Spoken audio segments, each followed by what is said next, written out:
Good morning students. Next we are going to see about 6th lesson PHP conditional statement. Okay, in this lesson we are going to see about what is conditional statement, what are types involved in the conditional statement and its syntax with example. Those things we are going to see in this lesson. Okay, so first of all, what is conditional statements? If you are writing the code to perform different action for different decision in a business logic, that is called as conditional statement. அதாவது different ஆக்ஷனை பொறுத்து நான் என்ன பண்ணுவேன், different decision எடுக்கிற மாதிரி coding எழுதுறேன் அப்படின்னா அதுக்கு பேர் கண்டிஷனல் ஸ்டேட்மெண்ட் சொல்லி பேர். ஓகேவா?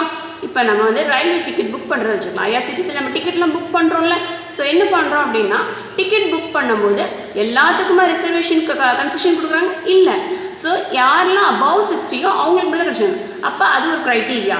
ஸோ இதே வந்து பிலோ 5 இருக்காங்க அப்படின்னா அவங்களுக்கு என்ன கிடையாது, டிக்கெட் கிடையாது. ஸோ இந்த மாதிரி என்ன க்ரைட்டீரியா அப்படின்றது வேறு வேறு ஆகுது. இன்னொரு எக்ஸாம்பிள் நமக்கு சொல்லணும் அப்படின்னா, இப்போ ரேஷன் கடைக்கு போகிறோம் அப்படின்னா பொருள் வந்து எல்லாத்துக்கும் ஒன்று போகிற இல்லை. According to the card what they're holding, different card இருக்கா. ஸோ சக்கரை கார்டுக்குன்னா சக்கரை மட்டும் தான் கொடுப்பாங்க, சில இதில் பருப்பு அப்படின்னா பருப்பு மட்டும் தான் கொடுப்பாங்க, அரிசினா அரிசி மட்டும். ஸோ அது மாதிரி தான் டிஃப்ரெண்ட் ஆக்ஷனை பொறுத்து நம்ம டிஃப்ரெண்ட் டெசிஷனில் எடுக்கிறோம் அப்படின்னா ஸோ அதுக்கு கோடிங் எழுதுகிறோன்னா அதுக்கு பேர் conditional statement. If you are writing a code to perform different action for different decision in a business logic is called as conditional statement. Okay okana? Next one, types. Enna types irukku? 4 types irukku. Enna? If statement, if else statement, if, else if, else statement and switch statement. Okay, these are the 4 types of conditional statement. Okay, first one, if statement. Okay, what is if statement? It will execute a code or a block of code if the condition is true. அதாவது condition true-ஆ இருந்தால் மட்டும்தான் நான் சொன்ன வேலையை செய்யும். அதுதான் if statement-ஓட definition. It will எப்போ code execute பண்ணும்? If the condition is true. ஓகேவா? syntax பாரு, if இது keyword, bracket குள்ள condition எழுதியிருப்போம். சரியா? அடுத்து curly brace ஓப்பன் பண்ணணும். ஓப்பன் பண்ணிவிட்டு என்ன பண்ணணும், என்ன ஆக்ஷன் பண்ணணுமோ அதை எழுதணும். ஒவ்வொரு ஸ்டேட்மெண்ட்டும் கண்டிப்பாக செமிகோலனோட எண்ட் ஆகிருக்கணும். அதுக்கப்புறம் ஓப்பன் பண்ண கர்லி பிரேஸ் என்ன பண்ணியிருக்கணும், க்ளோஸ் பண்ணியிருக்கணும். ஓகேவா? ஸோ இதுதான் சின்டாக்ஸ், இஃப்க்குரிய syntax. If condition then open curly brace எனக்குடைய என்ன ஆக்ஷன் பண்ணணுமோ அந்த ஆக்ஷன் ஸ்டேட் ஆஃப் ஸ்டேட்மெண்ட்ஸ் எழுதுவேன், செமிகோலன் பண்ணிக்கணும், தென் க்ளோஸ் பண்ணிக்கணும். Let's see an example. Let's see an example. ஓகேவா? PHP ப்ரோக்ராம் எப்படி ஸ்டார்ட் பண்ணோம்னா ஆங்குலர் ப்ராக்கெட் கொஷின் மார்க் PHPன்றது இருக்கணும்.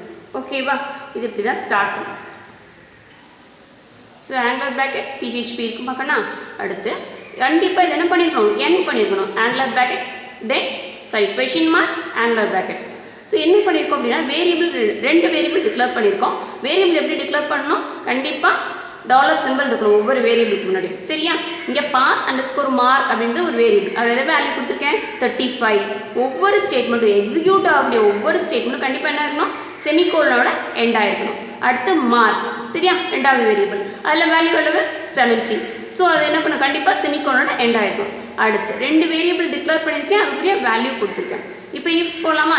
இஃப் என்ன பண்ணிக்கேன், மார்க், எஸ் மார்க் இருக்காக்கன்னா இங்கே பாரு, இந்த மார்க் அப்படின்றது எவ்வளோ இருக்குது 70.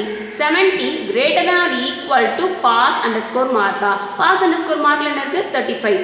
70 greater than or equal to 35 பார்க்குறேன். Condition true. அப்போ என்ன வரும், உள்ளே வரும். என்ன பண்ண சொல்லியிருக்கேன், பிரிண்ட் பண்ண சொல்லியிருக்கேன். ஸோ ஸ்க்ரீனில் பிரிண்ட் பண்ணுறதுக்கு என்ன ஸ்டேட்மெண்ட் யூஸ் பண்ணுவோம், echo statement. Echo is use to display the information on the screen. என்ன டிஸ்பிளே பண்ண சொல்லியிருக்கேன், எலிஜிபிள் ஃபார் ப்ரொமோஷன் அப்படின்ற இன்ஃபர்மேஷன் எனக்கு என்ன ஆகும், ஸ்க்ரீனில் டிஸ்பிளே ஆகும்.